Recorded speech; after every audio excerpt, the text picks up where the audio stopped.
everyone, this is it, my top 5 cooperative games. So this list as of the end of 2018, this is my top 5 cooperative games. This list will change over time, but these games are timeless, and if you get these games 2 years from now, they'll still be amazing. Some of these games are older because I'm specifically trying to find you great games that your group will enjoy, because as a cooperative game, it's very sensitive, right? Not every group's gonna like every game. So I'll give you some tips and tricks on how I made the game fun for my group, and hopefully some of these games find a way home into yours. All right, game number 1, in no particular order, the Harry Potter cooperative deck building game.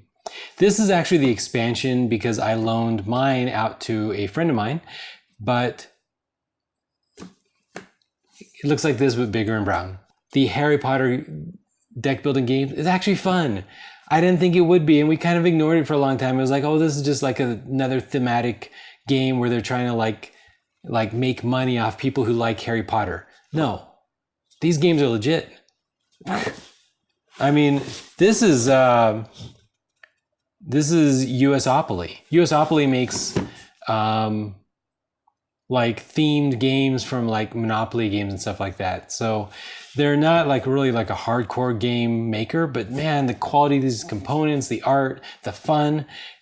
My group unexpectedly formed a weekly gaming group off of the Harry Potter games. Great games, really good. It seems too simple. The first game, skip straight to the third game. This is a seven game. Well, the Harry Potter game is 7. This is 5. You got your group is going to play through and defeat those 7 books. And then if you buy the expansion, that's like another 5 books. The expansion does nothing for the base game. So don't buy it until your group knows that it likes it. I'm sure you will, because it's a great game. If it seems too easy, they tell you in the book, just skip straight to book 3 if you want, because every game adds more rules so that you can kind of like ease into it, which is nice if you're playing with people who aren't used to playing a lot of kind of board games.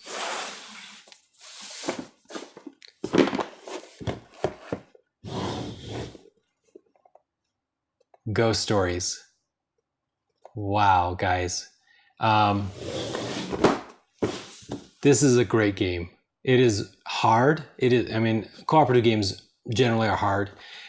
It's hard. You play these like samurai, and each of you have a special power, and you're trying to like put away ghosts until the big head ghost pops out, and then finally, hopefully, you smack him down without losing all your shrines and whatnot. This game, we've played a bunch. It is fun. It seems a little bit confusing at first because in the interest of making it international or whatever, they don't use English words, they use symbols everywhere. I don't like that generally, but the symbols are consistent, which is important. And as long as you have a little bit of patience, that first game, you're gonna have a lot of fun out of this game. I really like Ghost Stories, and I think that it will stay in my top 5 or top 10 cooperative games for a long time. So you're gonna get a lot of value out of it. And there's an expansion, but actually I had so much fun with it, I just didn't feel totally motivated to get the expansion. I don't know about it. So maybe I'll get it, or maybe somebody will get it for me, and then I will find out if it's a worthy addition to this great game.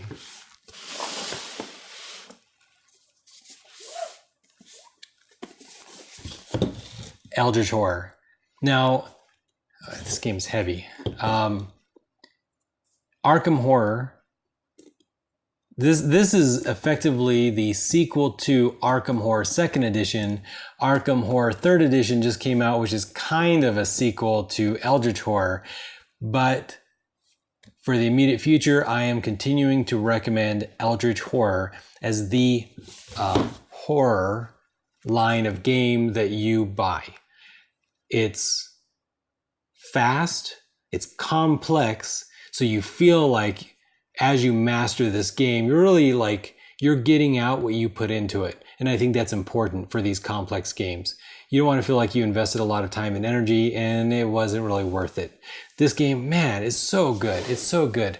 You travel the world and there's a threat to the whole planet. And you've got to go to Shanghai, and you've got to go to South America, and you've got to go to the pyramids, and you got to look for clues and try to piece together the solution to stopping whatever mega threat there is. You start buying these expansions. Another thing about the horror franchise is the expansions add to the available characters. It's kind of like a light RPG. So you're going to have like a character, and these characters are going to be cool. And they're all unique. So you're not going to feel like you're playing the same person every time with a different face. There's plenty of male and female characters. There's plenty of all ethnicities. This game has somebody that you could play that kind of represents you if you want, or like me, I just randomize it because I don't mind if I'm playing like a small Asian woman with kung fu or something, because it's 1920s. So I don't mind because she's a badass. So that's how I play the Arkham Horror kind of games. This is officially in the Arkham Horror Files franchise, I guess. But like I said, this is my recommended version in this franchise for now. Mysterium. Mysterium, it's 2 to 7 players, number one. That means you can actually play when you have 5 or 6 or 7 people. And a lot of these games you can't play with that many people. Number two, it has very few words. So you can probably play with people who English might be a second language. We used to play board games with people from like from Hong Kong and Japan and stuff like that, because they would just go to college here. If your group has a lot of like mixed, maybe English isn't great for them, and so you don't want some board games, Mysterium would work, I think. And I think it'd be fun. I think it'd be even more fun. Yeah. It might be harder, but I think it would be more fun. One person plays a ghost, and you're sending psychic images to the rest of the players. And basically, you just look through all these cards, trying to find a card that represents the killer. You know who the killer is. You know who where it took place. You know what weapon they used, and you're trying to be consistent. You're just trying to be like, here's a vision, here's a vision, here's a vision, here's a vision, and they're like, wait a minute. He keeps giving me food. What if the murder happened in the kitchen? That kind of thing. It's cool. It's different. A problem I often ask myself is, am I getting another game just for it to be a different kind of similar game? And I'm like, why am I doing that to myself? Let's just play the same game. Not Mysterium. Mysterium's different. It's unique. There's no other game like it. There's other games that use cards and images, but this kind of like clue type game, it's unique to my knowledge.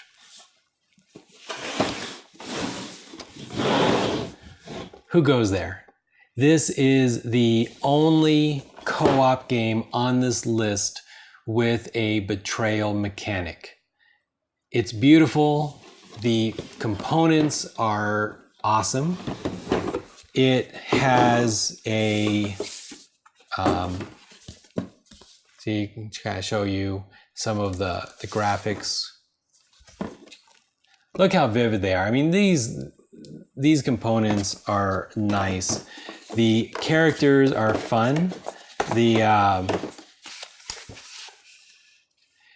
the characters have like kind of like this big tray, and as you level up, you pull these pieces out and kind of just pop them out.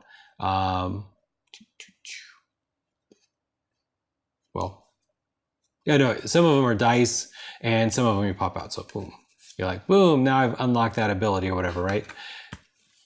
There's different roles. There's only men in this character, which kind of irritates me, but it's based off of a 1920s book, which generally is pretty racist and based off of its time period, like kind of anti-female, but it's still a fun game. And the cool thing about it is, I mean, I've only played this in groups of mix. I don't know. I mean, if you see all my other game videos and stuff, you realize that about half my group is women. So they all seem to have fun with it. It's challenging. It's great. And that's why even though it has a betrayal mechanic, and some people hate that, I think it's worth giving it a try. It's possible to get to the end and none of you have actually betrayed. And the most important, like none of you are the alien or whatever. It could happen. If you play this game well enough, nobody will be an alien. But you'll still worry the whole game that somebody is an alien. And that's important just to add that challenge. But here's the most important reason. This is the reason why you should consider it even if you do not play games with betrayal mechanics, okay? The reason why is because even if I turn into an alien, okay? I get infected. Either I became an alien or I'm infecting somebody else because I became an alien, now I infected them or they infected me, whatever, right? Even though we're now an alien, I am going to do everything I can to help you survive and get on that helicopter. I'm going to give you food. I'm going to help fix the helicopter. I'm going to help fix the door, help fix the boiler. It is magical. This is how every co-op game should be, in my opinion. It makes it fun. Co-op games where suddenly your buddy, who's normally your friend, is trying to make you lose. That's not fun. It's all of my games with co-op. I play a lot of co-op games with betrayal mechanics, and it antagonizes everybody, and it kind of puts everybody in a bad mood. I don't like bringing them out anymore, to be honest. But this one, I still bring out, and everyone is like excited to play because we're all trying to get out together. We're trying to get in that helicopter. Now, of course, at the very end, we successfully got in that helicopter. We survived. Everyone was giving me food, but they let me on the helicopter and I'm the alien. Okay, so humanity's doomed. All right, that sucks. Humanity's doomed. But it doesn't feel the same because somehow, as long as you are working with the people in that room in your house, it doesn't feel that bad that you've just wiped out everybody else on the planet. I don't know why, but it just doesn't. So consider adding it to your list. Man, this game is amazing. It is a longer game. I will warn you, it is a little bit longer game, but then again, most co-op games are. So with